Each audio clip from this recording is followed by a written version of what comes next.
8 scams to avoid in Portugal. When you move to a new country, it's not uncommon to be a little too naive and trust everyone. It's even said that after moving abroad, the word pigeon can be seen right in the middle of your forehead. Whether it's in property, restaurants, or other areas, Portugal, like other countries, has well-honed scams that can cost you dearly. To help you avoid the pitfalls and avoid being taken in, I'm Lisbob, the expats assistant, and I'm unveiling my top 8 scams to avoid in Portugal.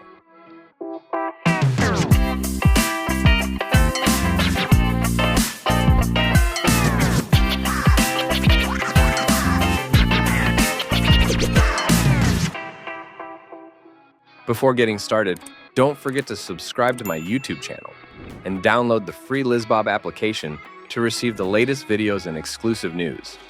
Ready? So let's go. A quick clarification before getting to the heart of the matter. The aim is not to tarnish the image of Portugal or the Portuguese. There are scams and swindlers all over the world, and the aim of this article is simply to show the most common forms of scam found in Portugal. In restaurants. Portugal's restaurants are popular with gourmets the world over. Cheap and with fresh produce, eating out in Portugal is a real treat. However, it's not uncommon for foreigners to be offered many starters before they've even ordered. Cheese, bread, olives. You're in for a real treat. But don't be fooled, this is not a house present. On the contrary, these snacks are not free, and the simple fact of touching them will increase the bill. Some restaurants take advantage of foreigners who don't know the rule, which can inflate the bill for the meal. If you don't want these snacks, politely refuse them when the waiter offers them to you. Taxi. Whether you're a tourist or a new expat in Portugal, you'll find that taxis are generally cheaper than in other countries. In general, however, Portuguese taxis have a bad reputation, and for good reason. From luggage surcharges that don't exist to badly set meters, taxis compete in ingenuity when it comes to milking tourists and expats. Another well-known scam is to drop you off by mistake in a place far from where you have to go, adding a diversion and therefore euros to the meter in order to reach your final destination. My advice is to book your taxi in advance or use online platforms. Real estate. Real estate is a sector that has helped Portugal recover from the 2008 crisis. Prices have rocketed, and Portugal offers prices that are as high or higher than in other European countries. Many unscrupulous agents, solicitors, and landlords have taken advantage of this and continue to do so, taking advantage of the naivety of foreigners looking for a new life. I could tell you dozens of unfortunate stories and anecdotes of people who have bought properties that are ultimately unusable or attached to mortgages without being warned.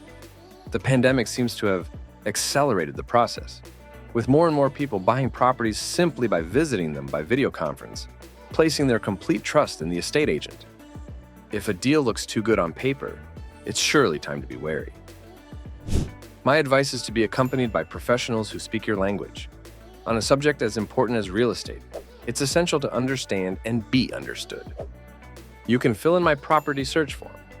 My hand-picked partners will do their utmost to find the ideal property for you and accompany you under the best possible conditions. Drugs.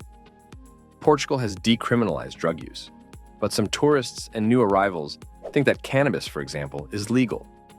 This is not the case, but many street vendors take advantage of this urban legend. In Lisbon city center, whether you're young, old, alone, or with your family, you can't help but be accosted by these drug dealers in the middle of the street. Of course, what they're selling isn't real drugs. Cannabis is actually a mix of dried aromatic herbs. Hashish is a sort of earthy-tasting carambar, and cocaine is plaster. So of course drugs are bad, but being taken like a beginner is even worse. Let me remind you that the first and most important step to take before moving to Portugal is to obtain your NIF, your tax identification number. Without it, it's impossible to work, find accommodation, or open a bank account. I can do this for you remotely and in just a few clicks. Go to the services section of my website. Renting without a contract.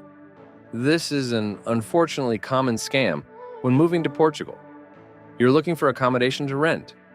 and you realize that the rents are exorbitant or that the landlord is asking for a 6-month deposit. You then pay no attention and find yourself paying for accommodation without having a contract. Although the pirate aspect may have its attractions, it's still illegal and can get you into big trouble. It simply allows a landlord to avoid declaring the rent received. Firstly, without a contract, you will not be able to prove that you live at that address. Secondly, the landlord can decide to throw you out from one day to the next without any reason and without any way for you to defend yourself, as you have no contract. Finally, you also lose money, because when the contract is declared and the rent recorded, you can reclaim part of it when you file your tax return. To make sure that you have a genuine contract and that your landlord is legitimate, check that your NIF and the landlord's NIF appear on the lease. Movers. If you're moving abroad, there's a good chance you'll have to move house. And the things that fill our homes and suitcases are an integral part of our lives. There are many removal companies available on the internet, and expat groups are full of ads from people offering their services. Be careful though, as many transporters are not removal professionals, and don't hesitate to play on words to inflate quotes. Packing, unpacking protection. It's important to check that all possible and necessary options are included in the quote. Also, some unscrupulous transporters charge you for insurance for your goods without actually taking it out. My advice is to use recognized companies that are established in the market and to compare different quotes to make the right choice. Help to settle in. As Portugal has become increasingly popular with expats from all over the world, numerous agencies have sprung up throughout the country to help them settle in. Obtaining a NIF, RNH status, car registration. These are just some of the services you'll need to settle in with peace of mind. The problem is that many agencies take advantage of this and charge exorbitant prices. For example, they charge 3,000 euros for a feasibility study on NHR status, 2,000 euros for the cost of visiting a property, or charge for taking out contracts when they are paid for by the suppliers themselves. My team and I have been helping expatriates from all over the world to settle abroad for over 5 years now, and we make it a point of honor to help you in a sympathetic way. Whether you need help with the tax issue or preparing your project, you can go to the services page to find out how we can help you throughout your expatriation. You can also read our Trustpilot reviews. Even if everything is not perfect, all our reviews are real and they're pretty good. Car hire. This is an area where scams abound, whether in Portugal or elsewhere. Car hire agencies. Especially if you don't speak the language, some agencies will take advantage of your naivety to inflate the final bill. When you make your reservation, be sure to check the various options included, such as comprehensive insurance, full empty tank, and motorway tolls. Most agencies will also ask you to present a credit card in the driver's name when you collect the vehicle. As a result, some agencies take advantage of this and offer to add drivers for a surcharge. Finally, don't skimp on the inspection of the vehicle before you drive it, as you could end up having to pay when you return it. I've given you my top 8 scams to avoid in Portugal. There are others, and once again, this article is not intended to tarnish the image of the country or the Portuguese. They look after themselves well enough. Don't forget that if you have a dispute with a shopkeeper, you can simply ask for the Livro de Reclamações, the complaints book. I've prepared a guide on this subject, available by clicking here.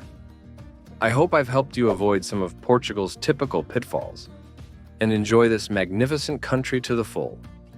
To find out more, you can consult our library in English. There is necessarily a book for your project. And go to my lisbob.net website to discover my services and tools and make your move a successful project. Don't forget to subscribe to my YouTube channel to receive my exclusive new videos. And leave your questions and comments in the section below. I hope you enjoyed this video. If so, please feel free to like it and share it with your loved ones. And in the meantime, see you soon.